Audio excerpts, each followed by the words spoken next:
Welcome to the Deep Dive, your shortcut to being truly well-informed.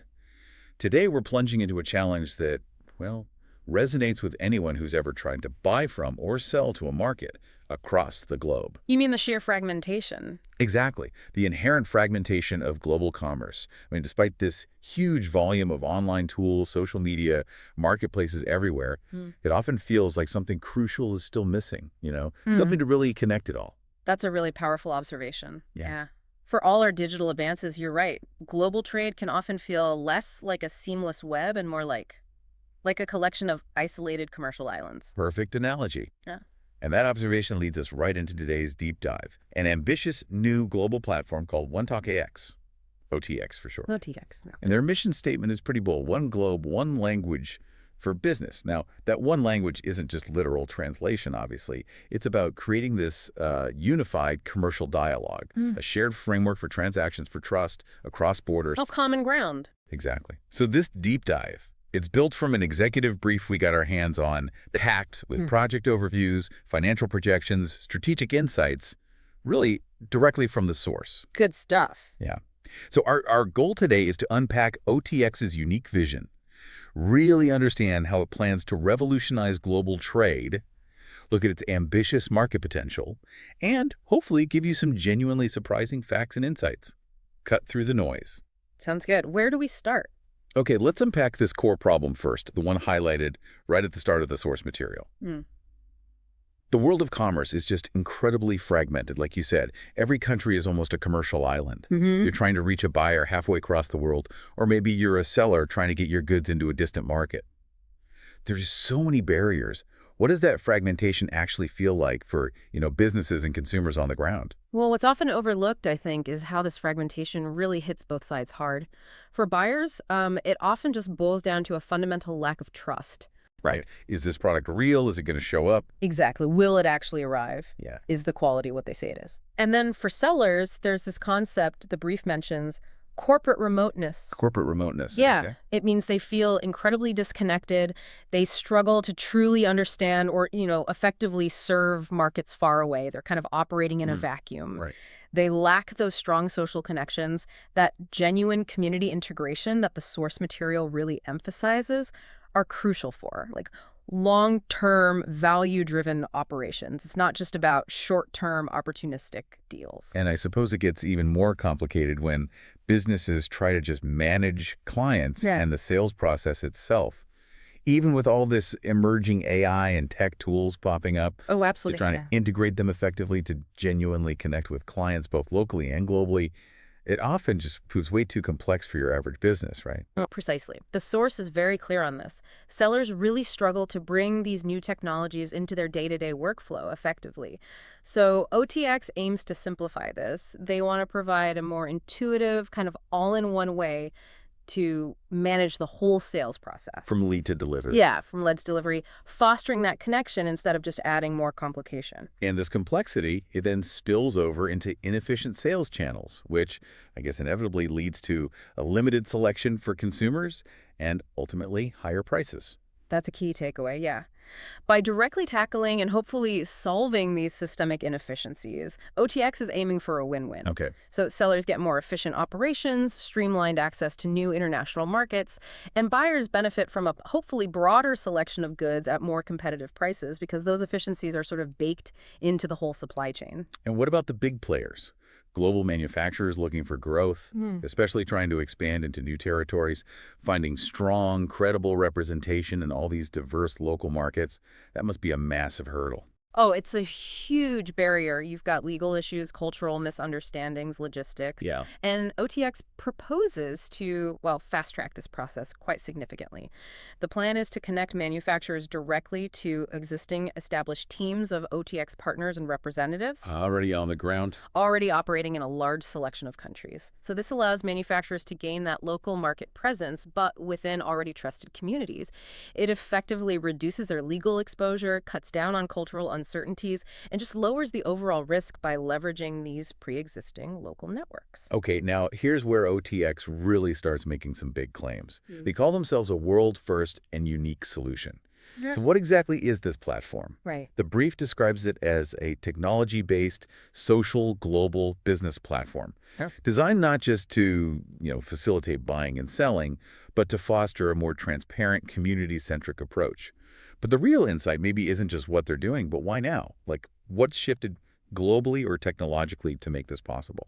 That's a great question. I think it's the convergence, really. You've got mature cloud infrastructure now, increasingly sophisticated AI becoming accessible, and just the ubiquity of social platforms. It's created this unique window for a venture like OTX. So the timing is right. The timing seems right. The insight, perhaps, is less about the individual technologies themselves and more about the sheer audacity to combine them all into this, well, truly decentralized, human-centric global commerce engine.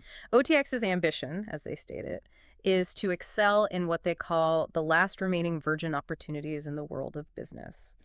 Basically, the merging of diverse and previously isolated markets, doing it within and through their platform. They definitely see this as having the potential to be, a universally adopted global platform, multi-billion-dollar valuation potential, they believe. And it's not just the tech underneath, it's the operational structure. You mentioned this unique, decentralized, yet unified management structure with country partners, regional offices, commercial hubs. How does that actually work in the real world? Yeah, this structure is pretty innovative. It allows for truly localized management. So each country partner and their teams, they operate in the local language, they use local currency, and crucially, they abide strictly by local laws and cultural norms. Ah, okay. That's key. It's absolutely key. That approach is vital for building trust and making sure the platform communities feel they have genuine local representation and support. That's critical for long-term adoption. Okay, so beyond the structure, OTX also has this distinctive approach to something that touches, well, every online user, data. They talk about fair use big data, where financial rewards are actually shared with platform participants through permission-based advertising. Now, this sounds different. Is it just marketing spin, or is there more to it? What's the real insight into how they plan to sustainably share these rewards, and what kind of loyalty could that actually build? Well, the insight here seems to be a pretty fundamental realignment of incentives instead of just harvesting user data. Like most platforms do. Right.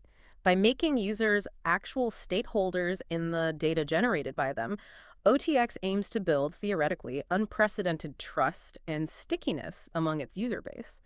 You're essentially giving users a concrete reason to opt in and stay engaged. Which is powerful. It's a powerful differentiator, absolutely. However, the operational challenge? Actually distributing these rewards globally, managing opt-in advertising effectively across all these diverse regulatory environments, that's immense. That's where their true innovation or maybe their potential challenge really lies. Fascinating. Tying community benefit right into the business model. And speaking of benefits, this data model feeds into another aspect of their community focus. Their global affiliate marketing programs. They specifically help fundraising for nonprofits, other causes. Yeah, the idea is that purchases made by these partnering communities can contribute directly back to those causes. It reinforces that community-centric angle. Okay, let's get concrete. Let's turn to some of the tools and services that make this vision actually happen. One standout feature mentioned is X-Channel. What does this mean for, everyday buyers and sellers? Right, X-Channel. Think of it as OTX's consolidated shipping service. Initially, it's allowing purchases directly from China. Now, think about how complicated cross-border shipping usually is for, say, a small business or an individual. A nightmare, usually, yeah.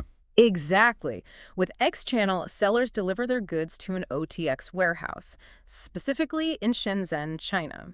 From that point, OTX handles basically everything.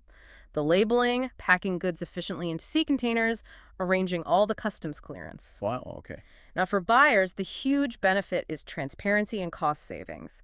They see the full, all-inclusive price, including delivery right to their home or business address, right when they make the purchase. No hidden fees later. That's the goal. The source mentions they use API technology, which means they can give precise, real-time freight quotes. It's almost like booking a flight. You get the real cost up front. Instead of some vague estimate. Precisely. Yeah. And this integrated pricing, because they're consolidating shipments, leads to potentially huge savings. That sounds incredibly streamlined. And then there's something called TAMX. What's that about? Okay, TAMX. This is an initiative where licensed partners work directly with OTX, but in dedicated geographic areas. Often they specialize in specific lines of goods. So local experts. Kinda, yeah. This gives offshore sellers, like those manufacturers we talked about, much needed, reliable access to multiple international markets for their products, their services. And crucially, it also helps establish robust after-sales servicing globally. Ah, that's huge for international sales. It's massive, ensuring customer satisfaction long after the purchase. That's a big differentiator. And OTX seems to be really simplifying things for sellers on the business side, too. They can run their stores on their own domain using an OTX e-commerce toolkit, similar to Shopify. Exactly, like the Shopify model. This removes a lot of the technical headaches of setting up and managing a website, the whole sales process online, and the platform is also rolling out an extensive range of CRM. Customer relationship management. Right, and ERP enterprise resource planning tools. Think of these as the digital backbone of a global business. Right. Integrated software suites helping manage everything from tracking customer interactions, sales leads, right through to managing inventory, supply chains, basically centralizing operations for better efficiency and growth. The platform also seems to have a strong focus on bridging the gap specifically for Chinese sellers, enabling them to reach new international markets. Yes, there's a clear strategic focus there. OTX aims to bring potentially millions of diverse Chinese manufacturers and sellers into the fold.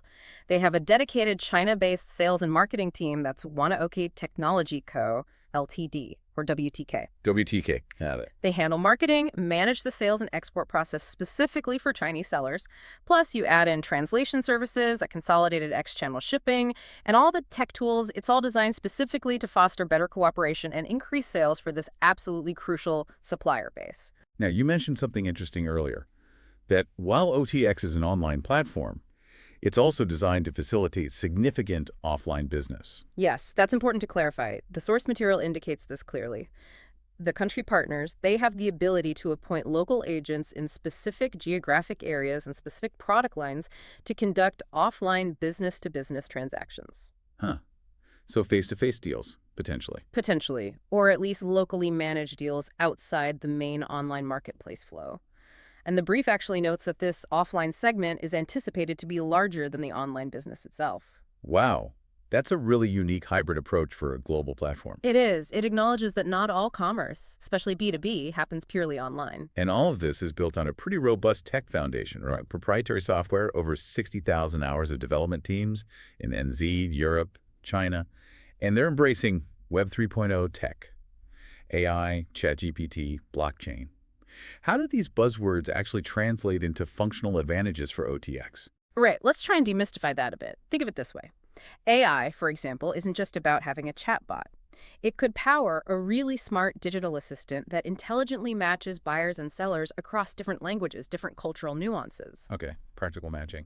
Or maybe it helps optimize shipping routes for X channel in real time, saving costs. Then you take blockchain. That could offer theoretically unparalleled transparency and security for cross-border transactions, building trust in a way traditional payment systems maybe can't, by providing these immutable records of every step. So verifiable transactions. Exactly. Yeah. These aren't just trendy terms stacked on. They seem to be foundational elements designed to solve specific, thorny problems in cross-border commerce. Okay, let's shift gears slightly. This is where the numbers start getting really, really big. Let's talk about the market OTX is targeting and their financial ambitions. Global e-commerce, what was it, $16.6 trillion USD in 2022. Astonishing number, yeah. And projected to skyrocket to $70.9 trillion USD by 2028. Massive growth. $70.9 trillion. And to put that in even broader context, the global GDP that's for combined online and offline business is expected to hit $150 trillion USD by 2034. Wow. So the source suggests that if OTX could grab even a relatively modest market share, let's say 10% over the next several years, especially factoring in that offline business component they're targeting. Which they think will be bigger. Right. That could represent a potential $7 trillion opportunity for them. It's a staggering figure, but it really underscores the scale of their ambition. And their user growth targets reflect that ambition too. Conservative sign up, 1 million global members in the first 12 months, then aiming for over 10 million in year 2. And an aspirational goal of 50 to 100 million registrations in year 3. Those are ambitious, Yeah. certainly. And it's worth noting how VCs, venture capitalists, sometimes value companies in this space. A common metric is around $300 USD per registered user. Okay, $300 per user. Why that metric? Well, it isn't necessarily about the immediate revenue each user generates. It's more about the potential, the market reach, the future engagement possibilities, the long-term monetization opportunities that a large engaged user base signals to investors. Got it. Potential value. Exactly. So if OTX hits that 1 million user mark, tentatively, that implies a $300 million USD valuation.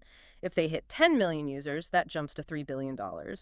And if they were to reach 100 million users, well, that's a potential $30 billion valuation. 30 billion. And the source even gives a comparable example. Canva, the Australian design platform, valued at $30 billion with around 110 million users. It just shows how these valuations can scale incredibly rapidly with user adoption. Beyond just valuing based on users, OTX is projecting multiple revenue streams, which suggests a robust long-term plan. What are they? They list quite a few. Store fees, store management fees, those country partner fees we talked about, territory agent fees, margins from the X-channel shipping service, and then platform advertising and other platform-related fees. So diversified income. Diversified income streams, yes. And all these combined, they lead to a projection, and it is a projection of total annual revenue reaching nearly $2.7 billion USD within 10 years. 2.7 billion annually. Yeah. And then they apply a 30x earnings multiple, which is a common valuation method where you value a company at 30 times its annual earnings. Okay.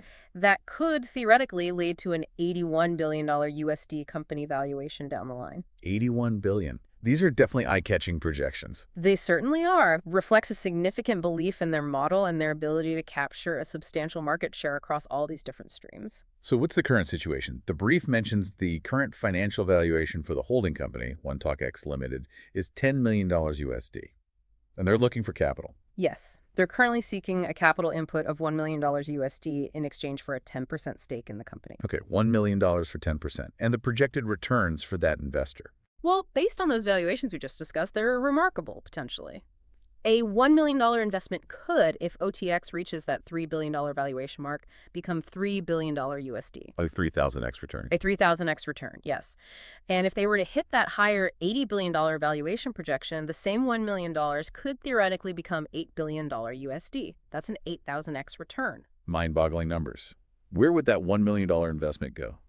The funds raised are earmarked for several key areas. Further IT development, building out the core platform features, strengthening the management team, boosting client support, improving supply-side management, growing that global licensed business model, developing the supply chain services like X-channel, extending IP protection, and of course, marketing initiatives. Okay, let's move on to the competitive landscape. It's a crowded space. How does OTX really stack up against the existing players? The Amazons, the Alibabas of the world? Well, one key difference highlighted is scale and scope from day one. OTX positions itself with this whole world here offering designed for almost 200 countries right out of the gate.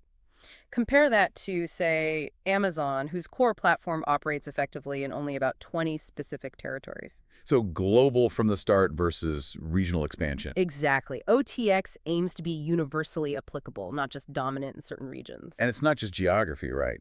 It's the underlying technology. They emphasize Web 3.0 tools, AI, blockchain, etc. How does that really set them apart from competitors still mainly on older Web 2.0 tools? That's a potential key differentiator. Many established e-commerce giants, they're built on older Web 2.0 architecture that can be less agile, less transparent, often more centralized in how data is handled. OTX, by building with Web 3.0 principles from the ground up, aims for greater decentralization, potentially enhanced data security through things like blockchain, and the ability to integrate more sophisticated AI-driven features more naturally. This could potentially allow for a more responsive and trustworthy platform, especially for cross-border stuff where transparency and security are just paramount. We see lots of platforms now, like Twitter, Threads, WhatsApp. They combine messaging, information sharing, maybe even promote products. But they generally lack that fully integrated buying and selling ecosystem within the platform itself. WeChat in China is maybe the big exception. That's a good point. And what seems truly unique about OTX's approach is how it tries to build this dual foundation. On one side, you have businesses actively listing offers, services. On the other, you have real community involvement through groups, forums, So discussions. commerce and community together. Yes, and it actively encourages direct communication between parties. That's a stark contrast to platforms like Amazon, which quite intentionally limit direct buyer-seller interaction. Yeah, they want to keep everything on platform, control the transaction. Right, largely to prevent deals moving offline and them losing their cut. OTX seems to be making a different bet that fostering communication actually builds trust, even if some of that leads to offline business, which, as we discussed, their model is explicitly designed to support anyway. Interesting. OTX also aims for smarter search results. Using their own algorithms, a digital personal assistant, trying to beat the sometimes frustrating experience of global search engines for specific products. Yeah, improving discovery. Plus, it's multilingual, multi-currency from the start, and as we covered, that commitment to fair use big data, sharing benefits back with members, that's a potentially powerful loyalty driver. Okay, let's quickly run through the SWOT analysis presented in the source. Strengths, weaknesses, opportunities, threats. Starting with strengths. Okay, strengths. First, that proprietary software, 60,000 plus hours, is a significant investment and asset. Second, an experienced team with deep international and IT backgrounds. Third, the core e-commerce model itself is familiar globally. People know how online stores work. Less of a learning curve. Exactly.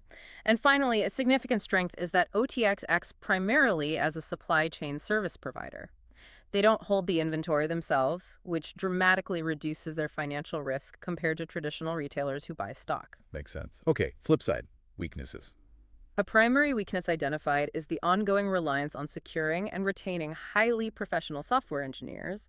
Talent acquisition in tech is globally competitive. True. They also need to maintain an optimal corporate structure to operate efficiently across all these different countries and maintain trust. And finally, managing warranties for goods sold through the platform can get complex.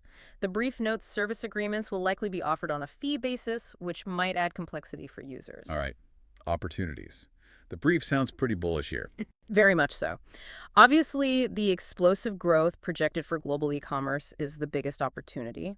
The timing is also good. Technologies are now mature enough to handle complex international services like X-channel, effectively. Things that maybe weren't feasible 10 years ago. Precisely. Also, interestingly, the market seems more accepting now of delayed delivery models, partly thanks to the rise of companies like Temu and Shein.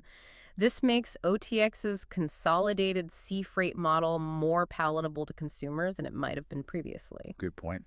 China's continuing role as a major global supplier is key to their model. And finally, that unique global licensed distributor model, TMX, is seen as a huge opportunity, enabling expansion into those commercial islands we talked about. And lastly, threats. What keeps them up at night? Well, the main threat is always potential competitors trying to copy the model. However, the source argues this is difficult. It requires deep familiarity with China, complex supply chain management, understanding the global market nuances, plus heavy tech investment. It's a high barrier to entry. So not easy to replicate quickly. Not easy, no. And the other constant threat for any global operation is just the ever-changing landscape of government regulations and restrictions in different countries. You always have to adapt. Okay, let's briefly touch on the people and the company structure. The founder and CEO is Mark Slattery. What's his background? The brief describes him as an international and IT professional.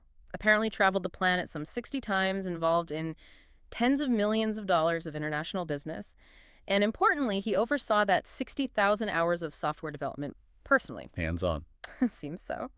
He's also spent 21 years living and working in China, speaks fluent Mandarin, and is currently based there, which gives him pretty unique insight into that critical supply chain piece. And the company structure, it's dual. Yes, a dual structure. You have ONETALKX Limited, which is a New Zealand company established way back in 2001. Its shares are majority owned by a family trust. Then there's WTK Technology Co., LPDWTK, that's the Chinese company, registered in 2023. The operational arm in China. Exactly. It's a wholly foreign-owned enterprise, crucial for the Chinese operations, the development team there, and managing the supply chain aspects. And as mentioned, global operations are currently run out of Shenzhen, leveraging that direct connection. And they have professional backing. Banks, lawyers. Yes, they note support from established banking services like HSBC and BNZ, plus legal and accounting advisors back in New Zealand, giving it a solid corporate framework. Just wrapping this all up, what's the big picture here? Our deep dive into OTX, it really reveals well, a truly bold attempt to create a fundamentally unified global commerce platform, doesn't it? It really does. It's aiming to move beyond this current fragmented landscape we started with, trying to build a more connected, more trust-based, and ultimately more efficient ecosystem for buying and selling right across borders. It's a fascinating mix, isn't it?